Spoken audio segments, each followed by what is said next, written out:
Salvation, രക്ഷ. ഞാൻ ഇടയ്ക്കിടയ്ക്ക് രക്ഷയുടെ വചനം എപ്പോഴും എടുക്കുന്നത് കാണാം. കാരണം രക്ഷയാണ് ഏറ്റവും വലിയ പ്രസംഗ വിഷയം. ഒരുവന് രക്ഷ കിട്ടുന്നില്ല എങ്കിൽ ബാക്കി കാര്യങ്ങൾക്കൊന്നും ഒരു പ്രയോജനമില്ല. നമ്മുടെ ആത്മാവ് നശിച്ചിട്ട് ലോകം മുഴുവൻ നേടിയിട്ട് എന്നാ കാര്യം? ഒരു കാര്യമില്ല.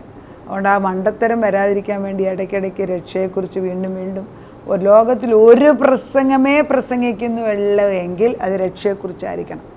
രക്ഷയെന്ന് പറയുന്നത് ക്രിസ്തുവിനെ ഹൃദയത്തിൽ വന്നിട്ട് സ്വീകരിക്കുമ്പോൾ നമ്മൾ നിത്യമായ ജീവൻ്റെ ഉറവിടം വാങ്ങിച്ചെടുക്കുകയാണ്. ആത്മാവ് ജീവിക്കുകയാണ്. നമുക്ക് 3 ഘടകമുണ്ട്: ദേഹം, ദേഹി, ആത്മാവ്. ആത്മാവ് ജീവിപ്പിക്കുന്നു. ആത്മാവ് മരിച്ചു പോയത് ഏദൻ തോട്ടത്തിൽ വെച്ച് പാപം ചെയ്യിപ്പം ദൈവം പറഞ്ഞു, ഈ നന്മതിന്മയുടെ വൃക്ഷം പഴം കഴിച്ചാൽ നീ മരിച്ചുപോകും. അവരത് അനുസരിച്ച് അവർ ദൈവത്തിന് വിപരീതമായിട്ട് ആ വൃക്ഷത്തിൻ്റെ ഫലം ഭക്ഷിച്ചു. അതോടുകൂടി അവർ മരിച്ചുപോയി. ആത്മാവ്.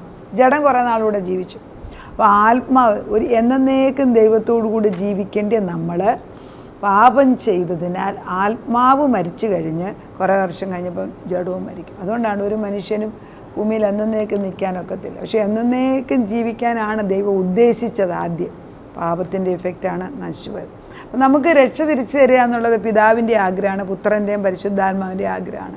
എന്നെക്കാട്ടി കൂടുതൽ ആഗ്രഹം ദൈവത്തിന് എല്ലാവർക്കും രക്ഷ കൊടുക്കണം ദൈവത്തിനാണ്. അപ്പം നമ്മുടെ മക്കൾക്ക് രക്ഷ വേണം നമ്മൾ അയക്കുന്നത്. എന്നെക്കാട്ടി ആഗ്രഹിക്കുന്നത് ദൈവമാണ്. അപ്പോൾ നമ്മൾ പറഞ്ഞു കൊടുത്ത് കർത്താവിൻ്റെ സന്നിധി പ്രാർത്ഥിച്ചു കഴിയുമ്പോൾ കർത്താവ് അതിന് വഴിയൊരുക്കും.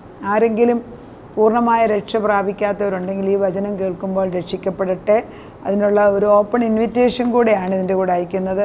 വചനം കേൾക്കുമ്പോൾ നിങ്ങളുടെ ഹൃദയം തുറക്കുന്നെങ്കിൽ ആ നിമിഷം തന്നെ യേശുവിനെ ഹൃദയത്തിൽ സ്വീകരിക്കുക.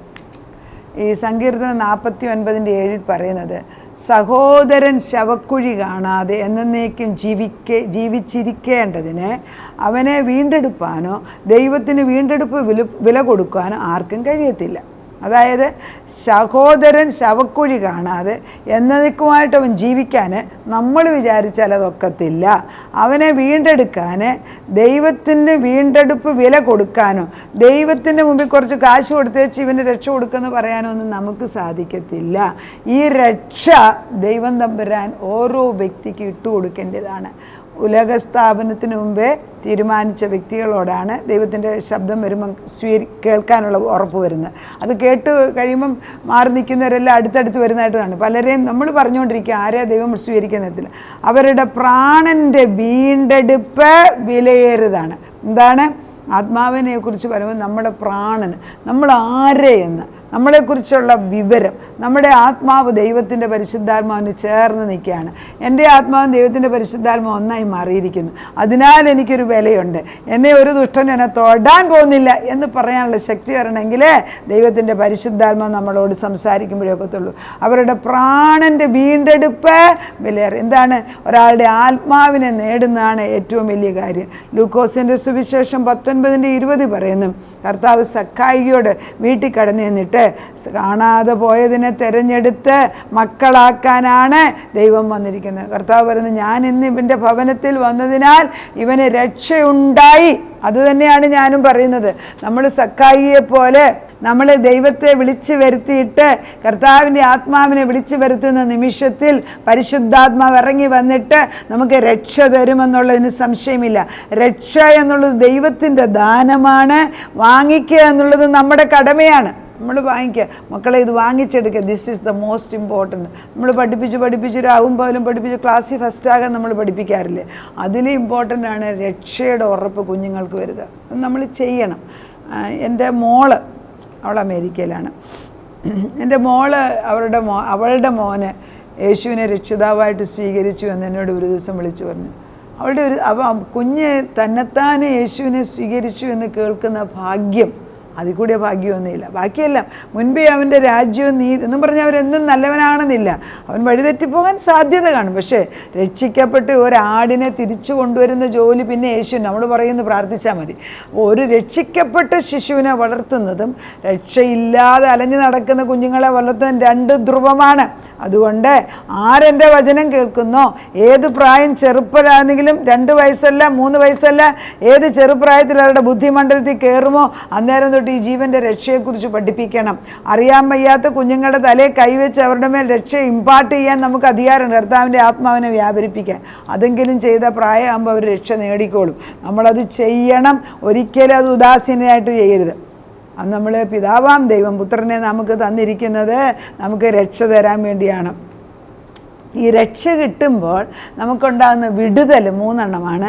പാപത്തിൽ നിന്ന് വിടുതൽ കിട്ടുന്നു, നിത്യമായ മരണത്തിൽ നിന്ന്, ഈ ഭൂമിയിൽ കുറച്ച് നാൾ ജീവിച്ച് ജഡം മരിക്കുന്നതല്ല, നിത്യമായ മരണത്തിൽ നിന്ന് വിടുതൽ, സാത്താൻ്റെ കെണിയിൽ നിന്നുള്ള വിടുതൽ എല്ലാം രക്ഷയിൽ കൂടാണ് കിട്ടുന്നത്.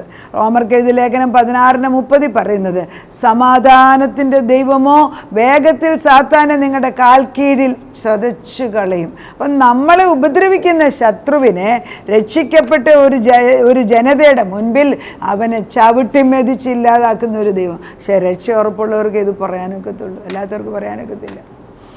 പിശാചിനെ പേടിയാ, ഇരുട്ടിനെ പേടിയാ, പിന്നെന്തുവാ, കാലങ്ങളെ പേടിയാ, സമയം പേടിയാ, എല്ലാം പേടിയാ. പേടിയില്ലാത്തൊന്നുമില്ല, എല്ലാത്തിനും പേടിയുണ്ട്. അതിൽ നിന്നൊക്കെ മാറ്റം വരട്ടെ, ദൈവം നമ്മുടെ കൂടെ ഉണ്ടെന്ന്.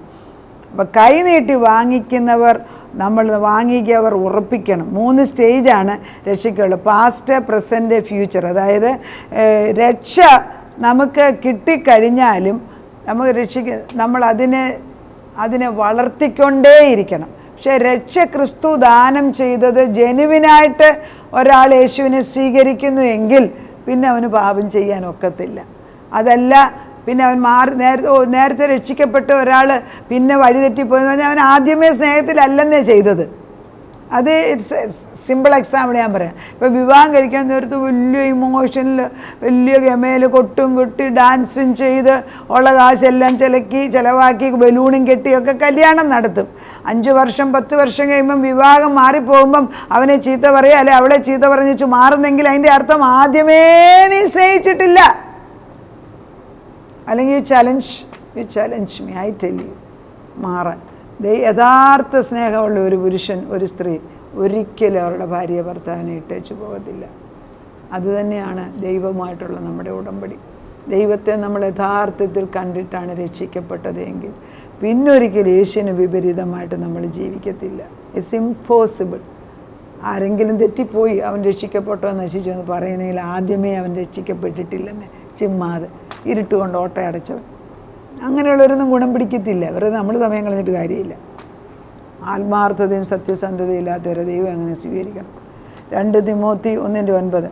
അവൻ നമ്മെ രക്ഷിക്കുകയും വിശുദ്ധ വിളി കൊണ്ട് വിളിക്കുകയും ചെയ്തത് നമ്മുടെ പ്രവൃത്തികൾ നിമിത്തമല്ല, സകലകാലത്തിനു മുൻപേ ക്രിസ്തുവേശുവിൽ നമുക്ക് നൽകിയിരിക്കുന്നതും ഇപ്പോൾ മരണം നീക്കുകയും സുവിശേഷം കൊണ്ട് ജീവനും അക്ഷയതയും വെളിപ്പെടുത്തുകയും ചെയ്ത നമ്മുടെ രക്ഷിതാവായ ക്രിസ്തുവേശുവിൻ്റെ പ്രത്യക്ഷയാൽ വെളിപ്പെടുത്തിയിരിക്കുന്നതുമായ അവൻ്റെ സ്വന്തം നിർണയപ്രകാരവും നിർണയത്തിനും കൃപയ്ക്കും ഒത്തരത്തിന്. അതായത് ദിസ് മീൻസ് ദാറ്റ് നമ്മുടെ പ്രവൃത്തി കൊണ്ടല്ല നമുക്ക് രക്ഷ കിട്ടിയത്. പിന്നെയോ നമ്മളെ ഉലകസ്ഥാപനത്തിന് മുമ്പേ, അല്ലെങ്കിൽ നമ്മളെ ഭൂമിയിൽ ഉണ്ടാകുന്നതിന് മുമ്പേ, അമ്മയുടെ ഉദരത്തിൽ ഉണ്ടാകുന്നതിന് മുമ്പേ നമ്മെ വിളിച്ചു മാറ്റിയ ദൈവത്തിൻ്റെ മഹത്വത്തെയാണ്. അവൻ നമ്മളെ കണ്ടു കഴിഞ്ഞു. അങ്ങനെയാണെങ്കിൽ നമ്മുടെ മക്കളെയൊക്കെ ദൈവം കണ്ടവരാണ്. അവർ ഏത് വഴി കൂടെ പോയാലും തിരിച്ചു വരുമെന്ന്. എവിടെ പോകാനാ? ഞാൻ എപ്പോഴും ചോദിക്കും, എൻ്റെ മക്കളുടെയൊക്കെ കാര്യം ഞാൻ പറയാം, ഞാനിപ്പോൾ ഒരു അമ്മയായിട്ട് പ്രാർത്ഥിച്ചുകൊണ്ടെങ്കിൽ എന്നോട് ചോദിക്കാതെ ദൈവം ഒന്നും ചെയ്യത്തില്ല. എനിക്ക് ഉറപ്പുണ്ട്. അതല്ല പിന്നെ സംഭവിച്ചെങ്കിൽ അത് വേറെ എന്തോ നന്മയ്ക്കായിട്ട് അപ്പച്ചൻ രൂപാന്തരപ്പെടുത്തുന്നത് എനിക്കറിയാം. ആ ഉള്ളിലെ ആ ബലമാണ് വചനം പറയാനുള്ള ബലം നിൽക്കുന്നത്. അകത്തളത്തിൽ ദൈവത്തിൻ്റെ ശക്തി നിൽക്കുകയാണ്. അവൻ എന്നെ വിട്ടേച്ചു, ഞാൻ അവനുള്ളവൾ, അവൻ എനിക്കുള്ള, എൻ്റെ ആഗ്രഹം അവൻ്റെ കൂടെ, അവൻ്റെ ആഗ്രഹം എൻ്റെ കൂടെ എന്നൊക്കെ ഈ സോങ്സ് നമ്മൾ പഠിപ്പിക്കുമ്പോൾ ഇതൊന്നും നമുക്ക് വേർഡ് കൊണ്ട് അല്ലെങ്കിൽ വചനം കൊണ്ട് പറഞ്ഞു പഠിപ്പിക്കാൻ അറിഞ്ഞുകൂടാ. These are things which is to be experience. ഇപ്പോൾ ഒരു ഭാര്യയും ഭർത്താവിനെ അവരെത്രമാത്രം സ്നേഹിക്കുന്നു വേറൊരാളെങ്ങനെ പറയുന്നത്? We can not. That's the same thing in the spirit realm. നമ്മൾ ഓരോ വ്യക്തിയും ദൈവവുമായിട്ടുള്ള ബന്ധം അവർക്കേ അറിയത്തുള്ളൂ. പക്ഷെ അറിയാവുന്നവർക്ക് തീർത്തും ഉറപ്പുണ്ട്. അതുകൊണ്ട് നമ്മൾ ദൈവത്തിൽ ഉറച്ചു നിൽക്കുക. ദൈവത്തിൻ്റെ പരിശുദ്ധാത്മ നമ്മളെ അനുഗ്രഹിക്കട്ടെ. രക്ഷയുടെ ഉറപ്പ് നമ്മുടെ ഹൃദയത്തിൽ ഉണ്ടാകട്ടെ. പ്രാർത്ഥിക്കാം. അതിപരിശുദ്ധനായ ദൈവത്തിൻ്റെ നാമം വാഴ്ത്തപ്പെടും.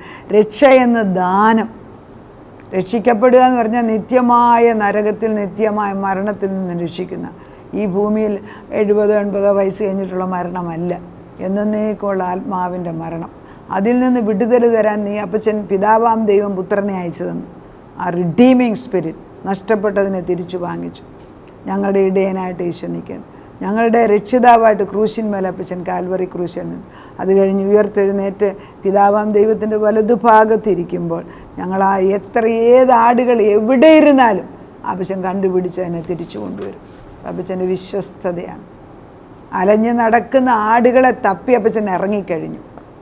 ചിലതൊക്കെ മുള്ളും പറക്കാരെ ഉള്ളിടത്താണ്. അപ്പച്ചൻ്റെ കയ്യിലിരിക്കുന്ന വടിയും കോലും വെച്ച് അവയെ തിരിച്ചു കൊണ്ടുവന്ന് ആശ്വസിപ്പിക്കുന്നതിന് ഉടക്കിയെടുത്ത് തിരിച്ചു കൊണ്ടിരുന്ന ദൈവമുള്ളതിനാൽ നന്ദിയോടെ സ്തോത്രം. മറഞ്ഞൊളിച്ചിരിക്കുന്നിടത്ത് ദൈവപ്രകാശം കടന്നു ചെന്നിട്ട് ഇരുട്ടിൽ നിന്ന് വെളിച്ചത്തിലേക്ക് കൊണ്ടുവരും. ബുദ്ധിമാന്യതയുള്ള കുഞ്ഞുങ്ങൾക്ക് ദൈവത്തിൻ്റെ ബുദ്ധി ഇട്ടുകൊടുത്തിട്ട് അവരെ തിരിച്ചു കൊണ്ടുവരും. എല്ലാ കുടുംബങ്ങളിലും സമാധാനം അയക്കുകയാണ്. എൻ്റെ കർത്താവ് രക്ഷിതാവുന്ന എൻ്റെ ലോർഡ് ആൻഡ് കിങ്. എപ്പോഴാണ് യേശു എൻ്റെ രക്ഷിതാവും എൻ്റെ രാജാവും എൻ്റെ പ്രഭുവുമായി മാറുമ്പോൾ ഞങ്ങളുടെ കാര്യങ്ങൾക്കെല്ലാം വിടുതൽ വരും. അവിടുന്ന് ഈ ഭവനത്തിൻ്റെ കാര്യം ഏറ്റെടുത്താട്ട്. ദൈവമേ, നീ ഞങ്ങളുടെ രക്ഷിതാവാണ്, നീ ഞങ്ങളുടെ രാജാവാണ്, നീ ഞങ്ങളുടെ അപ്പനാണ്, നീ ഞങ്ങളുടെ സഹോദരനാണ്, ഞങ്ങളുടെ കൂട്ടുകാരനുമായിട്ട് നിൽക്കുന്നു. സകലത്തിൻ്റെ ഉടമസ്ഥനായ ദൈവമേ, ഞങ്ങളുടെ തലമുറകളോട് കരുണ തോന്നണമേ. തലമുറകളുടെ ദൈവമേ എന്ന് വിളിക്കുമ്പോൾ ഞങ്ങൾക്കുണ്ടാകാൻ പോകുന്ന തലമുറകളെ അപ്പച്ചൻ കണ്ടു കഴിഞ്ഞു. ഒരെണ്ണം പോലും വഴിതെറ്റിപ്പോകാനൊക്കത്തില്ല. എല്ലാത്തിനും തിരിച്ചു കൊണ്ടുവന്ന് നിൻ്റെ ആലയ്ക്കകത്താക്കിയിരിക്കുന്നത് വിശ്വസിച്ചുകൊണ്ട് സ്തോത്രം ചെയ്യുന്നു. എവിടെ പോയാലും അപ്പച്ചനെ അറിയും. അതിനാൽ ഞങ്ങൾ നിന്നെ സ്തോത്രം ചെയ്യുന്നു. പ്രാർത്ഥന കേട്ട് കുഞ്ഞുങ്ങളെ തിരിച്ചു കൊണ്ടുവരുന്നതിന് നന്ദി പറയുന്നു. അനേക മക്കൾക്ക് ഇതൊരാശ്വാസമായി കുടുംബജീവിതത്തിൽ. ഭാര്യ ഭർത്താക്കന്മാരുടെ ദൈവസ്നേഹം തിരിച്ചു കൊടുക്കുന്നു. നഷ്ടപ്പെട്ടതെല്ലാം 7 ഇരട്ടിയായിട്ട് തിരിച്ചു വരുന്നു. അങ്ങനെ ചെയ്തിരിക്കുന്നതിന് സ്തോത്രം. യേശു ക്രിസ്തുവിൻ്റെ പൊന്നുനാമത്തിൽ തന്നെ ആമേൻ.